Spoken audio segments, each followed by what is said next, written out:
म्हणाला तर मात्र काही झाला होता पुण्याच बाजूला येण्या बाजूला खुल्या बाजूला चाकरीसाठी ठेवलं चंद्राला शिडीच्या वाड्याला असणारा मात्र माया पाटलाने त्या वेळेला साखरी सोडली सकाळच्या पाण्यात म्हणजे मला सांगायचं काय माहितीये का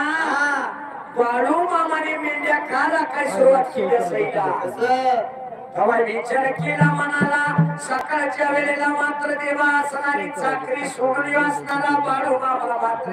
जसा काय निघाला घरवाड्याला आणि नेत्राने लागला होता मायाप्पा पाटील जसे बघायला घेरे बेगा वाड्याला घेरे बेगा वाड्याला घेरे बेगा वाड्याला घेरे बेगा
वाड्याला जसं माया पाटलाला दारात पाहिलं बाळूला रागा कोंडानं दाटला वाईट वांगळ शिव्या लागल्या द्यायला जसा असणारी 2 वर्षाची चाकरी जशी सोडली असायला जसा बाळू मामाला बापानं नेत्रानं पाहिलं शिव्या लागला द्यायला असणारा मायाप्पा पाटील त्या वेळेला याच वेळी बाळू मामाची थोरली बहीण मात्र गंगूबाई काही कारणास्तव त्याच गावात दिलेली पण बापाच्या घरी वाड्याला आलेली तसं काय मात्र बाप शिव्या कुणाला लागला द्यायला बघण्यासाठी मात्र आली होती बाईला कामाला ये वड्या ये वड्या ये